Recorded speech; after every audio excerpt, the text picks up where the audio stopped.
Donc, imaginez un type aux cheveux coupés ras, portant un anorak noir, anarchiste, buvant un mauvais café dans une sorte de bouge, une sorte euh, de bouge de troisième ordre.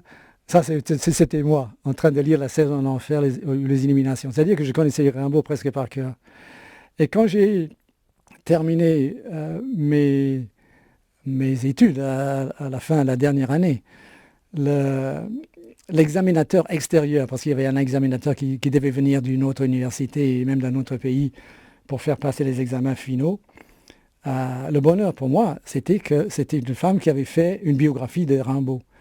De sorte que ce qui a commencé comme un examen où on me posait des questions est devenu un dialogue entre elle et moi et a fini par être une conversation passionnée.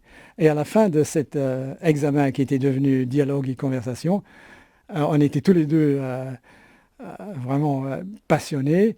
Et c'est à la fin de cet examen qu'elle a dit à mon professeur qu'il fallait absolument que j'aille en France, continuer mes études, etc. Donc c'est grâce à Rimbaud et à cette femme que je suis venu en France. Parce qu'autrement, je ne sais pas trop ce que j'aurais fait. Je n'avais pas l'idée de continuer quoi que ce soit. Je serais allé en Islande ou je ne sais pas.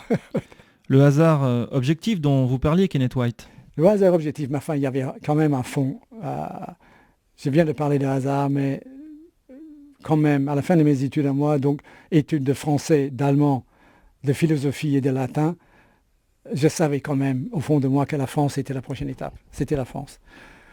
Parce que la France, pour revenir là-dessus, me semblait quand même le pays qui avait le terrain culturel et intellectuel le plus fort. Il y avait des choses qui s'étaient passées en France qui n'avaient pas du tout lieu en Grande-Bretagne. Hein, le surréalisme, l'existentialisme, tout un tas de choses, sans parler d'écrivains singuliers dont il n'y avait pas l'équivalent dans le contexte anglo-saxon. Donc, pour moi, c'était la France tout de suite et c'était Paris. Et quand je suis arrivé à Paris, j'avais dans la tête, j'avais une bourse donc, hein, parce que j'ai été de famille pauvre et je n'avais pas d'argent, mais j'avais une bourse. J'avais une bourse pour 2 ans que j'ai pu faire continuer pour une 3e année. Et l'idée de la bourse, bien sûr, c'était que je fasse une thèse. Alors, le sujet de ma thèse, et c'était pour dire ma mentalité à l'époque, c'était poétique et politique dans le cadre du surréalisme.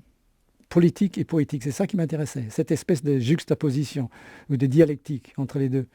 Et c'était André Breton que j'avais en tête.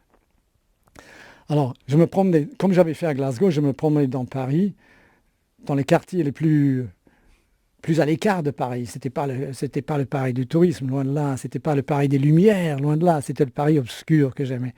C'était le Paris de Pantin. C'était le Paris du canal de l'Ourcq, du canal Saint-Martin, du boulevard Magenta, des buttes de Chaumont, quoi. C'est ce Paris-là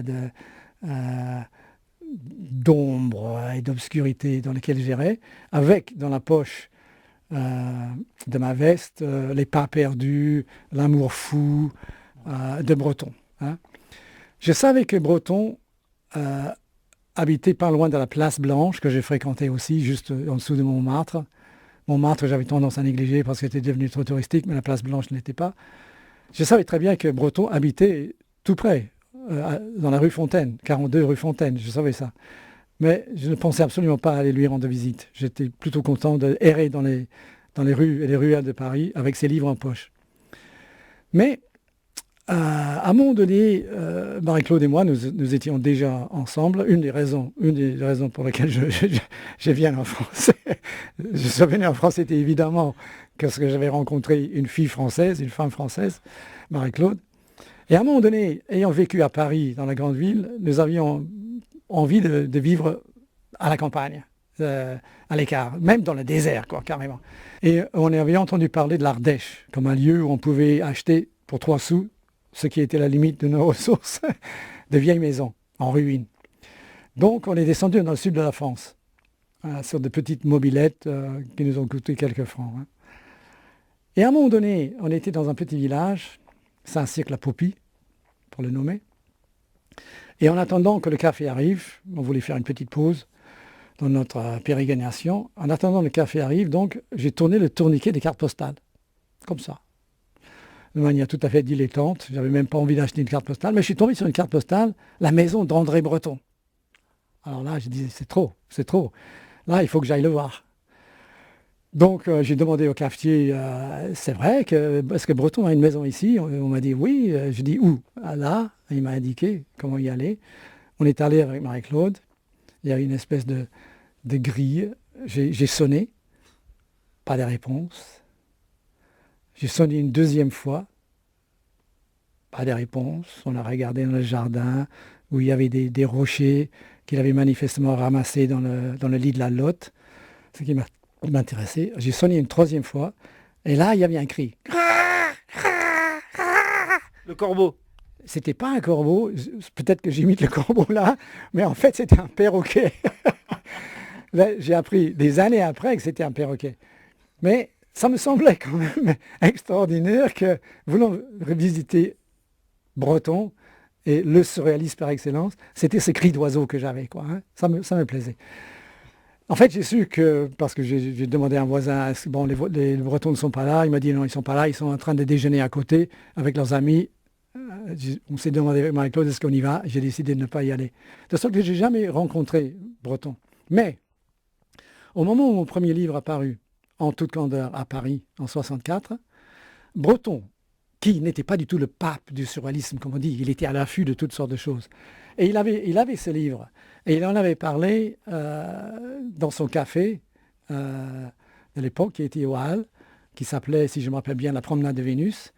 Il en avait parlé. Il avait parlé de ce livre et d'un article qui avait paru, d'un texte de moi qui avait paru dans les Lettres Nouvelles, avec ses amis. Et moi, je lui ai écrit à ce moment-là. Et lui, il m'a écrit une fort belle lettre, que je cite d'ailleurs dans le livre, Les Affinités Extrêmes. Je rappelle aussi qu'il a reçu quand même, excusez-moi Kenneth de vous interrompre, j'ai oublié de le dire en début d'émission, le Grand Prix de l'Académie française. Maurice Genevoix, c'est dire.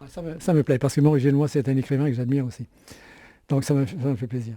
Ça, c'est, enfin bon, puisque tu veux mentionner ça, l'Académie française m'a décerné il y a quelques années un prix qui m'a fait plaisir aussi, le Grand Prix du rayonnement français. Hein, ça m'a fait plaisir quand même. Hein. En tant qu'Écossais, en tant qu'immigré, si on peut dire. En fait, moi, je me sens maintenant franco-écossais. Donc, Breton, je n'avais pas rencontré à Saint-Cyr-la-Popie, je n'avais pas rencontré à Paris. On devait se rencontrer parce qu'on a correspondu à ce moment-là. Il m'avait écrit une fort belle lettre, je viens de dire, je le cite dans le livre où il dit « Il ne manquera pas un banc où nous puissions nous rencontrer, nous parler ». Vraiment une très, très belle lettre. Et on devait se voir... moi, je devais venir à Paris, j'étais retourné à Glasgow. Je devais donc venir en France, oui, au mois de décembre. On devait se rencontrer et il est mort cette année-là. Donc, j'ai jamais rencontré Breton.